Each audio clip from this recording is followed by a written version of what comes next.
আমি আজকে ভারত বাংলাদেশ সীমান্তের এমন এক জমিদার বাড়িতে দাঁড়িয়ে আছি যার অর্ধেক পড়েছে বাংলাদেশে আর অর্ধেক পড়েছে ভারতে। আর এটা হচ্ছে জয়পুরহাটের পাঁচ বিবির লকমা জমিদার বাড়ি, যেটা অনেকের কাছে চৌধুরী বাড়ি নামেও পরিচিত। ভারত বাংলাদেশ দুই দেশের এক জমিদার বাড়ি, লকমা জমিদার বাড়ি। শত শত বছরের পুরনো জমিদার বাড়ি দেখেছেন হয়তো অনেক, কিন্তু লকমা জমিদার বাড়ি সেসব জমিদার বাড়ি থেকে একদম আলাদা। শত বছর পরেও জমিদার বাড়ির যতটুকু টিকে আছে তা দেখলে এবং প্রচলিত ইতিহাস জানলে শিউরে উঠতে হয়, অভিভূত হতে হয়। দেশভাগের সময় রেডক্লিফ কী কারণে জমিদার বাড়িটির সীমানা কোনো একটি দেশে না ফেলে দুদেশে ভাগ করে ফেলেছিলেন তার কারণ স্পষ্ট নয়। যদিও দেশভাগের সীমানা নির্ধারণে রেডক্লিফ লাইন আজও দুদেশের নাগরিকদের কাছে পরিষ্কার নয়। রেডক্লিফ নিজেও হয়তো বুঝতে পেরেছিলেন যে কাজটি উনি ঠিক করছেন না, যার কারণে দেশভাগের পর সীমানা ভাগ সংক্রান্ত তার নিজের ডায়েরিটি তিনি আগুনে পুড়িয়ে ফেলেছিলেন। সেই ইতিহাস না হয় আপনাদের আরেকটি ভিডিওতে জানাবো। আসসালামু আলাইকুম, আমি সোমা আফরোজ আপনাদের স্বাগত জানাচ্ছি আমার আরেকটি নতুন ভিডিওতে। আমি এখন আছি জয়পুরহাট জেলার পাঁচবিবি উপজেলার লকমা জমিদার বাড়িতে। লকমা জমিদার বাড়ি যাওয়ার জন্যে আমি জয়পুরহাট থেকে সকাল সকাল রওনা দিলাম পাঁচবিবির উদ্দেশ্যে। পাঁচবিবি হল জয়পুরহাট জেলার একটি উপজেলা। জয়পুরহাট শহর থেকে পাঁচবিবির দূরত্ব 11 কিলোমিটার। আমি লোকাল বাসে করে যাব পাঁচবিবি। শহরের মূল রাস্তার পাশে দাঁড়াতেই পাঁচবিবি যাবার বাস পেয়ে উঠে গেলাম। লোকাল বাস হলেও বাসের ভেতরটা মোটামুটি ভালো। মফস্বল শহর বা গ্রামে গঞ্জে যাতায়াতের জন্যে লোকাল বাসে চড়তে আমার ভালোই লাগে। রাস্তাঘাট বেশ সুন্দর, যানজট থাকে না। জানালার পাশে বসে বাতাস গায়ে মাখতে মাখতে আরাম করেই গন্তব্যে পৌঁছানো যায়।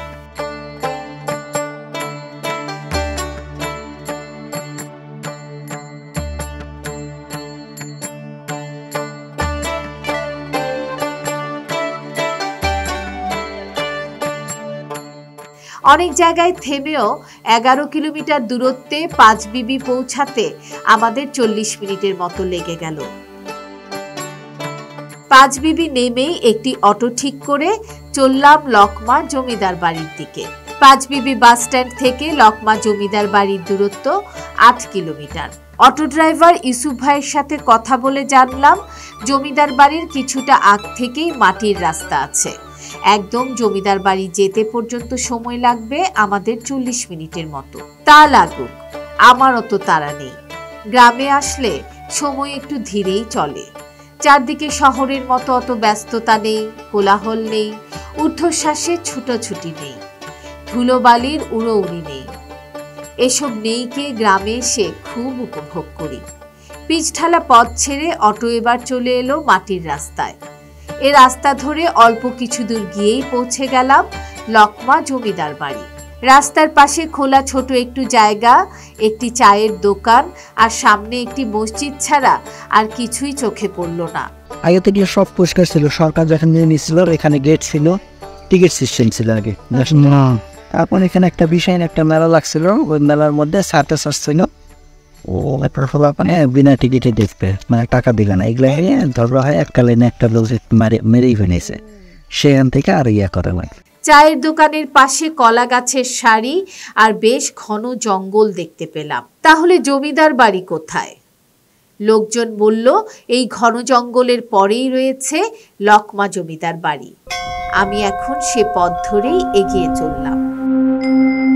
হঠাৎ করে জঙ্গল ফুঁড়ে চোখের সামনে বের হয়ে এলো ভগ্নপ্রায় কিছু দালান কোঠা। এ যেন শত বছরের বেদনা বয়ে কোনো রকমে আজও টিকে আছে জমিদার বাড়িটি, শুধুমাত্র এই নশ্বর পৃথিবীকে জানান দিতে যে দেখো, এক সময় আমিও ছিলাম অনিন্দ সুন্দর, চোখ ধাঁধানো, কর্মচাঞ্চল্যে ভরপুর এক আনন্দমুখর প্রাসাদ।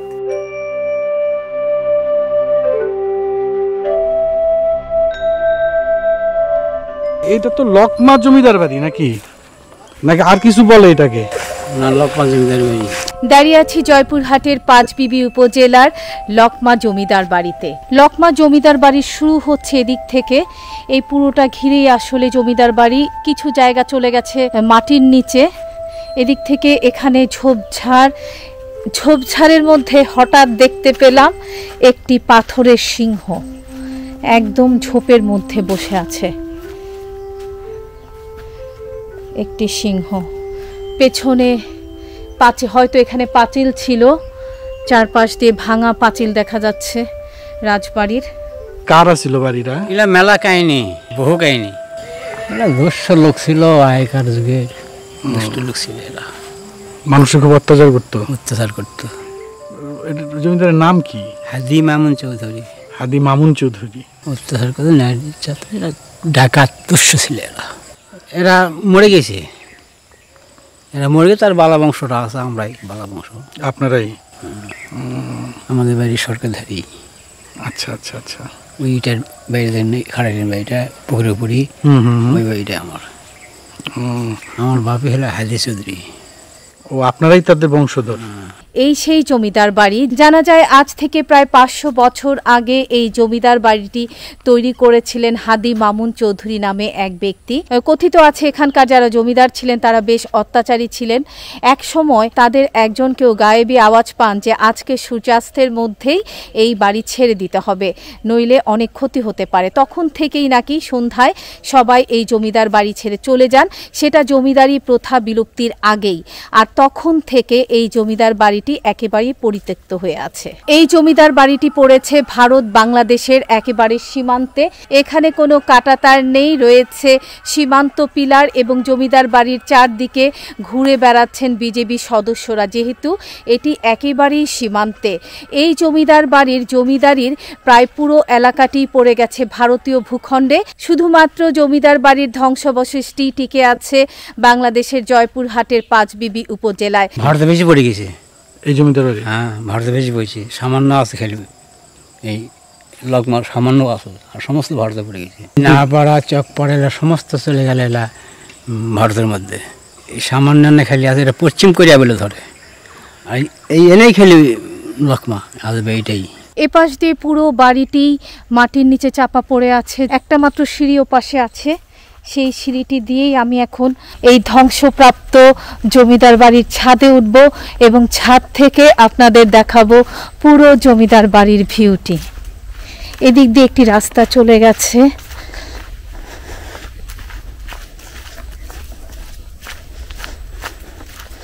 এই যে এখানে বাড়ির কিছু অবশিষ্ট আছে, এই রাস্তা দিয়ে বাড়ির পাশ দিয়ে গেলেই এখানে বেশ কিছু রুম আছে, ছোট ছোট কামরা আছে। উপরে দোতলা যেটা দেখা যাচ্ছে এটা আসলে 3 তলা।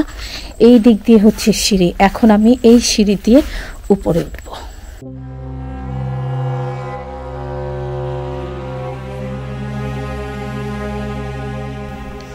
আমি এখন জমিদার বাড়ির ভেতরে যাচ্ছি, একদম অন্ধকার।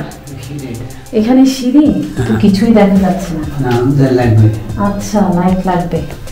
আসলে সংরক্ষণের অভাবে এটি একদম, এখানে মনে সাপ খোপও আছে না? থাকতেও পারে, ভিতরে বট গাছের ঝুড়ি। সিঁড়ি দিয়ে উঠা যায় না? থাক, আলো নাই। ভেতরে সিঁড়ি আছে উপরে যাওয়ার, ছাদে যাওয়া যায়? আচ্ছা, আমি এখন যাচ্ছি সিঁড়ি দিয়ে লকমা জমিদার বাড়ির ছাদে উঠবো। একদম অন্ধকার।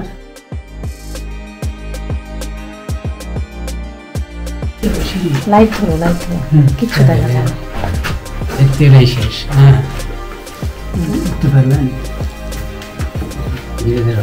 আমার হাল ধরে উঠতে পারবেন?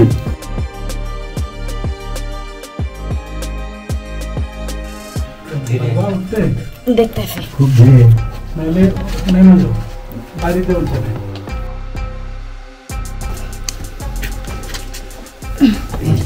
হ্যাঁ, উঠতে পারছি। এটা উপরতলা না?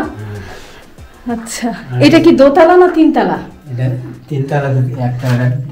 আচ্ছা, 1 তলাটা মাটির নিচে আর এটা হচ্ছে 3 তলা। এর উপর উঠা যায়? ও আচ্ছা, আর উপর উঠা যায়। আচ্ছা আচ্ছা, এখন আমি যাচ্ছি এই জমিদার বাড়ির ছাদে। খুব চিকন সরু উঁচু উঁচু সিঁড়ি এখানে।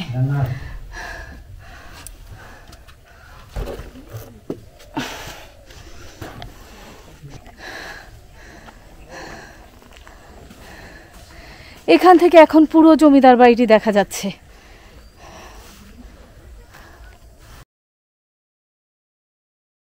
এই জমিদার বাড়িটি কতটুক জায়গার মধ্যে আছে? প্রায় বিঘা 5 বিঘা। এখন আসলে পুরোটাই ধ্বংসস্তূপে পরিণত হয়েছে, তেমন কোনো রক্ষণাবেক্ষণ নেই, তাই হয়তো এই অবস্থা। খুব জরাজীর্ণ, গাছপালায় পুরোটা ঢেকেছিল। অথচ একসময় ছিল এখানে হাতিশাল, ঘোড়াশাল, যেগুলো ওদিকেই আছে। এখানে হাতিশালাটা কোন দিকে? এই যে এটা হাতিশালা, এটা এখানে হাতি থাকতো। সীমান্ত পিলারটা কোন দিকে? ওইখানে। আচ্ছা আচ্ছা, ওখানে আছে, এখানে আছে। আচ্ছা, এই রাজবাড়িটা চারদিক দিয়ে ঘিরেই হচ্ছে সীমান্ত পিলার। এই কারণে বিজেপিরা এদিক দিয়ে পুরো রাজবাড়িতে টহল দিচ্ছে। তো এখানে কোনো কাঁটাতার নাই বোধ হয়। কাঁটাতার কোন দিকে? ও আচ্ছা, দূরে। ও আচ্ছা, ও দেখা যাচ্ছে, দেখা যাচ্ছে। জমিদার বাড়ির ছাদে উঠতেই চোখে পড়লো পেছনে উঁচু কাঁটাতারের বেড়া, চারদিক দিয়ে রয়েছে কাঁটাতার। আর এখানে জমিদার বাড়ির একদম পাশে বাড়ি লাগোয়া হচ্ছে সীমান্ত পিলারগুলো। এই জমিদার বাড়ির কিছু অংশ শুধু বাংলাদেশে পড়েছে, আর বেশিরভাগ অংশই হচ্ছে ভারতে। আর জমিদারির যে এলাকাগুলো ছিল এই জমিদারির, সবই তো মনে হয় ভারতে। আমি আজকে এমন এক জমিদার বাড়ি দেখতে এসেছি যেটি হচ্ছে ভারত বাংলাদেশের সীমান্ত ঘেঁষা। আমি এখন দাঁড়িয়ে আছি সেই জমিদার বাড়ির ছাদে, এবং আমার সাথে দাঁড়িয়ে আছেন এই জমিদার বাড়িরই একজন বংশধর। আপনার নাম কাকা? আজিজুল হক। তো ওনার কাছ থেকে যা জানলাম আমি সেটাই আপনাদের সাথে শেয়ার করছি। এই যে লকমা জমিদার বাড়ি, এর কিছু অংশ পড়েছে বাংলাদেশের জয়পুরহাটের এই 5 বিবিতে, আর বেশিরভাগ অংশই কিন্তু পড়েছে ভারতের। আজ থেকে প্রায় 500 বছর পূর্বে এই জমিদার বাড়িটি স্থাপিত হয়েছে বলে ধারণা করা হয়। এক সময় এখানে ছিল হাতিশাল, এই যে আমার পেছনে দেখা যাচ্ছে এটাই হচ্ছে হাতিশালা, ঘোড়াশালা ছিল, আর ওই পাশে ছিল কর্মচারীদের ঘর, আর এটা হচ্ছে মূল প্রাসাদ। আমি এখন দাঁড়িয়ে আছি প্রাসাদটির 3 তলার ছাদে, আর 1 তলাটির মাটির নিচে ঢেবে গেছে, আর 2 তলাটিও মোটামুটি ভাঙাচোরা।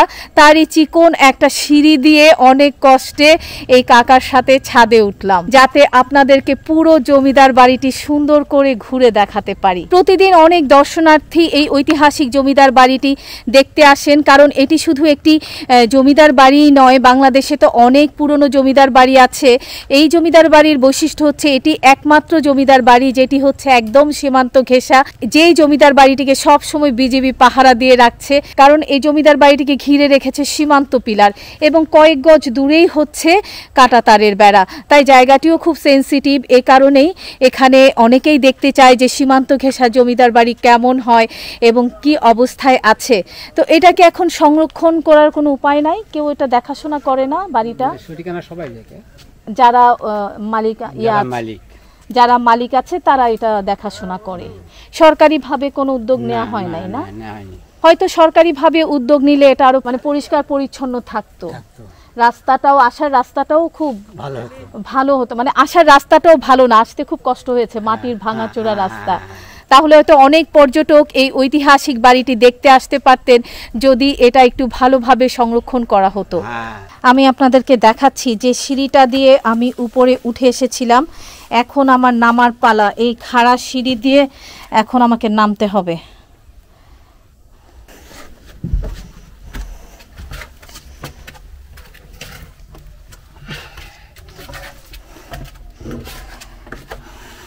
এটা হচ্ছে ছাদ থেকে আমি 3 তলায় আসলাম না, এদিক দিয়ে ওই পাশে চলে যাই। এটা হচ্ছে দোতলাটা।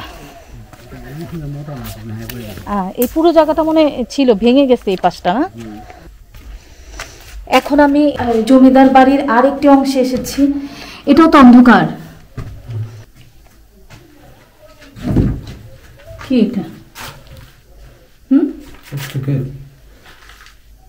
কিছু চাঁদি তুলে যায় যে চাঁদি আসলে এটা তুলে গেছে।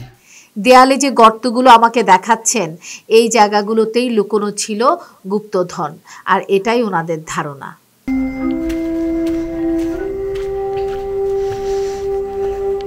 এটাও জমিদার বাড়ির আরেক পাশের ছাদ।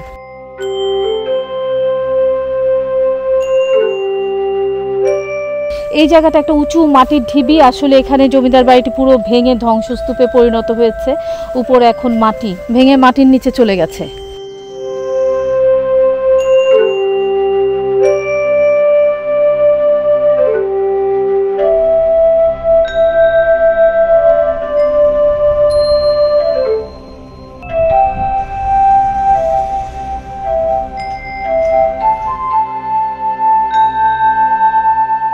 ছাদ থেকে নামার এটি আরেকটি সিঁড়ি।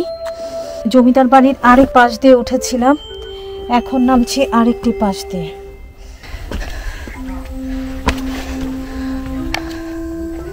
যেহেতু অনেক পুরনো বাড়ি, সাপ খুব থাকতেই পারে।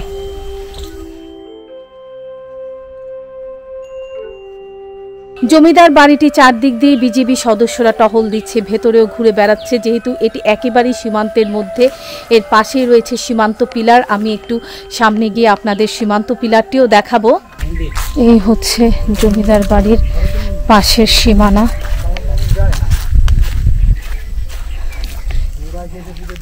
এটা হচ্ছে জমিদার বাড়ির এখন একটি কোনায় যাচ্ছি। এখানে রয়েছে একটি সীমান্ত পিলার।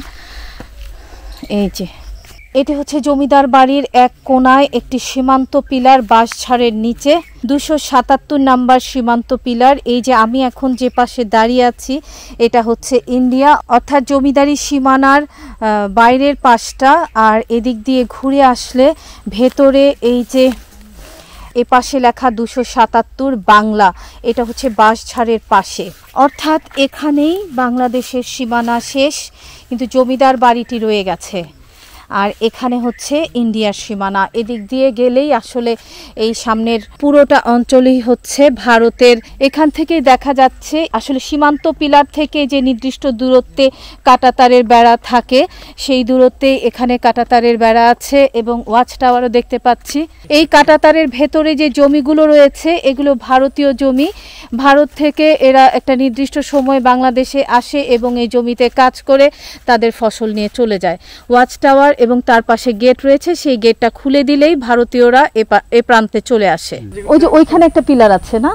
আচ্ছা, জমিদার বাড়ির এক কোনায় হচ্ছে এই 277 নাম্বার সীমানা পিলার, যেটি বাঁশঝাড়ের নিচে। এইখান থেকে এই যে জমির আলটি, এদিক দিয়ে সামনে গেলে আরো 3টি সীমানা পিলার রয়েছে। আমি এখন সেদিকেই যাচ্ছি। সীমানা পিলারগুলোর বোঝার উপায় হচ্ছে, দূর থেকে সাদা পতাকার মতো দেয়া আছে, তার নিচেই সীমানা পিলার। কারণ যেহেতু ধান গাছের ভেতরে দূর থেকে বোঝা যায় না, সাদা পতাকাটা দেখলে বোঝা যায় যে সেখানে সীমানা পিলার রয়েছে। আমি এখন যে জমির আল দিয়ে সামনের সীমানা পিলারটি দেখতে যাচ্ছি, আমার হাতের ডান পাশে বাংলাদেশ আর হাতের বাঁ পাশে হচ্ছে ভারত।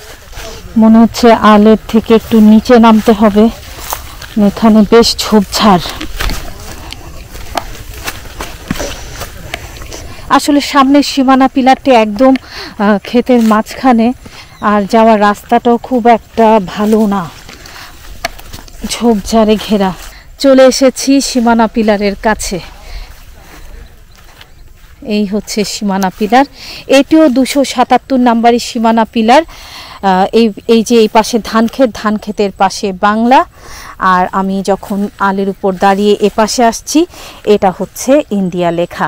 অর্থাৎ এই যে সীমান্ত পিলারটি, এটি হচ্ছে জমির আলের উপর। আলের এক পাশে বাংলাদেশ আর জমির আলের এই পাশটা হচ্ছে ভারত।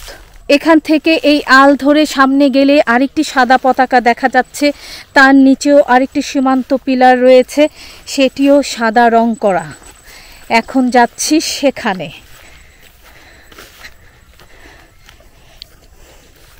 আলের এই যে এই পাশে ডান পাশে হচ্ছে শশার চাষ করা হয়েছে, সুন্দর ফুল ফুটেছে শশা গাছে। আর এই যে এই পাশে হচ্ছে ধান চাষ ভারতের। আমি এখন যাচ্ছি তৃতীয় পিলারটির কাছে। এই যে তৃতীয় পিলারটি, এটাও আলের উপর। এই যে সাদা পতাকা, নিচে সাদা রং করা সীমান্ত পিলার, এটাও 277 নম্বর সীমান্ত পিলার। এখন যে এই পাশটা হচ্ছে ইন্ডিয়া লেখা, এদিক দিয়ে ঘুরে এপাশে আসলাম, এ পাশটা হচ্ছে বাংলাদেশ, বাংলা লেখা রয়েছে। তার মানে হচ্ছে জমিদার বাড়ির ওই কোণা থেকে সোজা এই পাশে আসলে 3টি সীমান্ত পিলার, 3টি 277 নম্বর সীমান্ত পিলার এইভাবে সোজা চলে এসেছে। এখান থেকে আরেকটু সামনে গেলে ওখানে একটি সাদা পতাকা দেখতে পাচ্ছি, ওই বাঁশঝাড়ের নিচে, ওখানেও তার মানে একটি সীমান্ত পিলার রয়েছে। যাই সেটাও দেখে আসি। এই প্রথমবার কাছাকাছি এতগুলো সীমান্ত পিলার দেখতে পেলাম। আসলে এই জমিদার বাড়িটি একেবারেই সীমান্তে পড়ে যাওয়াতেই মনে হয় একটু দূরেই সীমান্ত পিলার দিয়ে জায়গাটিকে চিহ্নিত করা হয়েছে। এই যে এখানে একটু হেঁটে আসতেই, জাস্ট 1 মিনিটও হাঁটিনি আমি, এখানে আরেকটি সীমান্ত পিলার সাদা পতাকা দেয়া আছে। এখানে জমিটি মাত্র চাষ করা হয়েছে। এই যে এখানে হচ্ছে বাংলাদেশ লেখা। এখান থেকে এখন আরেকটু সামনে, এই আল বরাবর আমি আবার সামনে যাচ্ছি। সামনে গেলে আরেকটি সাদা পতাকা দেখতে পাচ্ছি, চলুন সেখানে যাই। এটি হচ্ছে 5ম সীমানা পিলার। আরও প্রায় 1 মিনিট হেঁটে আমি এই সীমানা পিলারটির কাছে আসলাম। এটি হচ্ছে আবার আরেক কোণায়, মানে জমিদার বাড়ির যেখান থেকে শুরু হয়েছে 277 নম্বর সীমানা পিলারের 39 সাদা পতাকা, নিচে সীমান্ত পিলার। এটিও একটি বাঁশঝাড়ের কোণায়। এপাশে ধান ক্ষেত, এপাশে হচ্ছে ইন্ডিয়া। এখান থেকে সামনে গেলে আরেকটু জাস্ট কয়েক কদম আগে গেলেই আরেকটি সীমানা পিলার। এটিও আরেকটি সীমানা পিলার। এটা তার মানে 6 নাম্বার। এটিও 277 নাম্বার সীমানা পিলার। এই যে এপাশে বাংলাদেশ, এপাশে ইন্ডিয়া। আসলে এদিকে অনেক সীমান্ত পিলার দেখতে পাচ্ছি। এখান থেকে আরও দূরে সেই ধান ক্ষেতের মাঝখানে আরও একটি সীমানা পিলার আছে, সাদা পতাকা, সাদা রং দেখেই বোঝা যাচ্ছে। আচ্ছা, এই কাছে আরেকটা সীমানা পিলার, এটা হচ্ছে 277 নম্বর সীমানা পিলারের 41 নাম্বার। 41। এই যে এপাশে বাঁশঝাড়ের এপাশে বাংলা লেখা, আর এপাশে হচ্ছে ইন্ডিয়া। এই ধরে আবার আরেকটু যাচ্ছি। আসলে এত সীমানা পিলার গুনে শেষ করা যাবে না। শুরুর দিকে গুনেছিলাম, এখন তো ভুলে গেছি যে কতটা দেখলাম। এই যে 277, 42 ইন্ডিয়া লেখা, সাদা রং করা আছে। এখান থেকে এপাশে আসলে বাংলা। এ পাশটা এই যে এখানে জঙ্গল, ঘন জঙ্গল যেটা দেখা যাচ্ছে, এটা বাংলাদেশের। আর এই যে ধান ক্ষেতগুলো, এগুলো ভারতীয় ধান ক্ষেত। এদিক দিয়ে আবার অনেকটুকু ভেতরে ঢুকে গেছে। এই পুরো ধান ক্ষেতই ভারতীয়। সামনে আর একটা সাদা পতাকা দেখতে পাচ্ছি সেই দূরে, সেটাও একটি সীমান্ত পিলার। যেটা বুঝতে পারলাম এদিকে সামনে হেঁটে গেলে আরও অনেক হয়তো সীমান্ত পিলার পাওয়া যাবে। বুঝতে পারছি না এত দূরে যেতে পারবো কিনা। ওটা মেবি 277-এর 43 নাম্বার হবে। এখানে জমিতে চাষিরা কাজ করছে, সামনে একজন কাজ করছে দেখা যাচ্ছে। আসলে সীমান্ত গ্রামগুলো একেবারেই অন্যরকম। সবচেয়ে মজার বিষয় হচ্ছে একই জমির মাঝখানে আল, সেখানে সীমান্ত পিলার। এপাশে বাংলাদেশিরা তাদের জমি থেকে ফসল তুলছেন, এপাশে ভারতীয়রা তাদের জমি থেকে ফসল তুলছেন। এই যে এখানে যে সীমান্ত পিলারটি, এটি হচ্ছে 277-এর 43 নাম্বার। এই যে এপাশে লেখা আছে বাংলা। এদিক দিয়ে ঘুরে এপাশে আসলাম, 277-এর 43 ইন্ডিয়া। এপাশে আবার কিছু সবজি বাগান। এই দূরে পুরোটাই, এদিক দিয়ে ঘিরে পুরোটাই কিন্তু কাঁটাতারের বেড়া দেওয়া আছে। যত দূর আমি এ পর্যন্ত হেঁটে আসলাম, এপাশ দিয়ে কাঁটাতারের বেড়া, আর এই জমির মাঝে মাঝে হচ্ছে সীমান্ত পিলার। এই অঞ্চলের মানুষদের যেরকম দেখলাম যে সবাই খুব একই সাথে মিলেমিশে থাকে, ভারত বাংলাদেশের সীমান্ত ছোঁয়া রাজবাড়ী লকমার সীমান্ত পিলারের সামনে থেকে আমার আজকের এই ভিডিও এখানেই শেষ করছি। ভিডিওটি ভালো লাগলে লাইক কমেন্ট শেয়ার করতে ভুলবেন না। যারা এখনও আমার চ্যানেলটি সাবস্ক্রাইব করেননি তাদেরকে অনুরোধ জানাচ্ছি, প্লিজ আমার চ্যানেলটি সাবস্ক্রাইব করুন, বেল বাটন প্রেস করে রাখুন যেন নোটিফিকেশান পাওয়ার সাথে সাথে ভিডিও দেখতে পারেন। সবাই ভালো থাকবেন, সুস্থ থাকবেন। খোদা হাফেজ।